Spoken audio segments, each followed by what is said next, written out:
Assalamualaikum warahmatullahi wabarakatuh. Kembali lagi dengan saya Kinanti Sekarla Rasati. Kali ini kita akan membahas bab 3, yaitu tentang hukum perusahaan.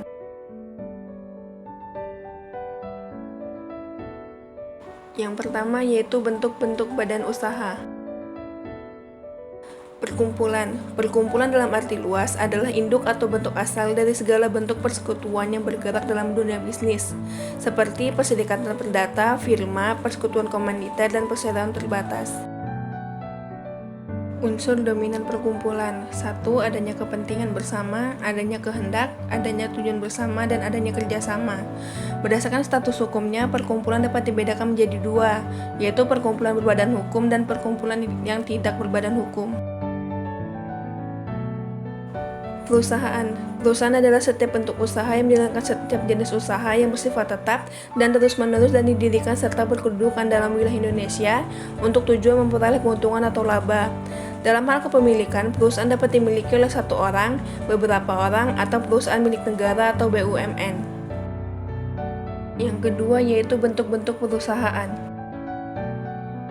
Perserikatan perdata, yaitu perjanjian antara dua orang atau lebih yang mengikatkan diri untuk memasukkan sesuatu atau imbreng ke dalam perserikatan dengan maksud untuk membagi keuntungan atau manfaat yang diperoleh karenanya, di mana imbreng adalah bagian atau jumlah berupa uang, benda atau tenaga baik secara lahiriah maupun kejiwaan yang dimasukkan ke dalam perseroan.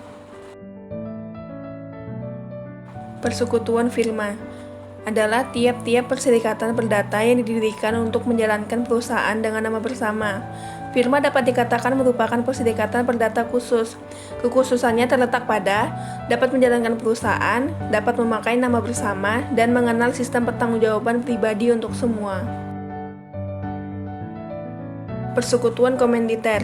Persekutuan antara seorang atau lebih sekutu yang bertanggung jawab secara pribadi untuk seluruhnya pada satu pihak, dan seseorang atau lebih sekutu yang hanya menyerahkan uang kepada pihak lain. Ada dua jenis sekutu dalam persekutuan ini, yaitu 1. Sekutu kerja, sekutu komplementer, sekutu aktif atau sekutu pengurus. Yang kedua, sekutu tidak aktif, sekutu komanditer, sekutu pasif atau sekutu diam. Berikut adalah rincian dari sekutu kerja dan sekutu tidak kerja, di mana sekutu kerja berhak untuk memasukkan modal, bertugas menjalankan perusahaan dan menjalin hubungan dengan pihak luar. Tanggung jawabnya bersifat pribadi untuk keseluruhan. Jika ternyata lebih dari satu orang, maka harus ditegaskan siapa yang tidak boleh bertindak keluar dan tanggung jawabnya tetap pribadi untuk keseluruhan. Sedangkan untuk sekutu kerja, wajib menyerahkan uang, benda, atau tenaga. Tanggung jawabnya hanya sebatas pada jumlah yang diserahkan.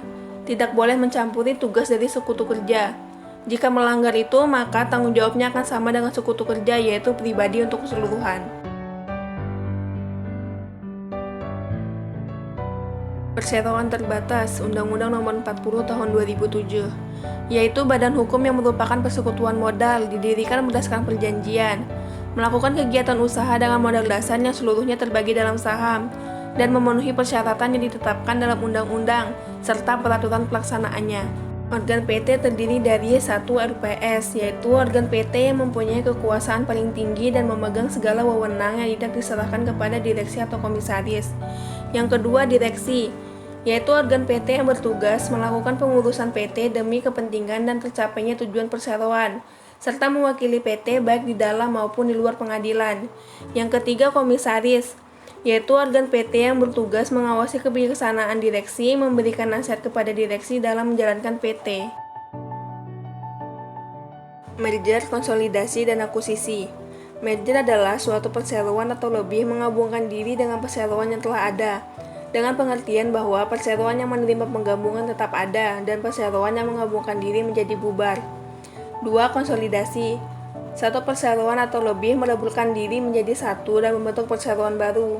Yang ketiga, akuisisi, yaitu pengambil alihan perseroan yang dilakukan oleh badan hukum atau orang per orang dengan mengambil alih seluruh atau sebagian besar saham yang mengakibatkan beralihnya pengendalian terhadap perseroan tersebut.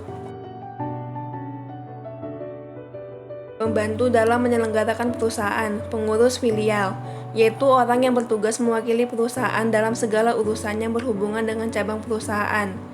2. Pemegang prokurasi, yaitu orang yang diberi kekuasaan penuh oleh pengusaha untuk memajukan usaha perniagaannya. Yang ketiga, pemimpin perusahaan. Pimpinan yang bertugas untuk mengepalai seluruh perusahaan dalam segala bidang. Pedagang perantara. 1. Pekerja keliling, yaitu orang yang bertugas memperluas dan memperbanyak perjanjian jual beli antara pengusaha dengan pihak ketiga. Yang kedua, agen perniagaan. Mempunyai tugas untuk memperluas hubungan jual beli antara pengusaha dengan pihak ketiga. Yang membedakan dengan pekerja keliling adalah ia berdiri sendiri terlepas dari pengusaha. Ketiga, makelar. Seseorang yang menghubungkan pengusaha dengan pihak ketiga untuk berbagai perjanjian. Yang keempat yaitu komisioner, yaitu orang yang menyelenggarakan perusahaan dengan melakukan perbuatan-perbuatan menutup perjanjian atas nama atau firmannya sendiri, tetapi atas amanat dan tanggungan orang lain dengan menerima upah tertentu.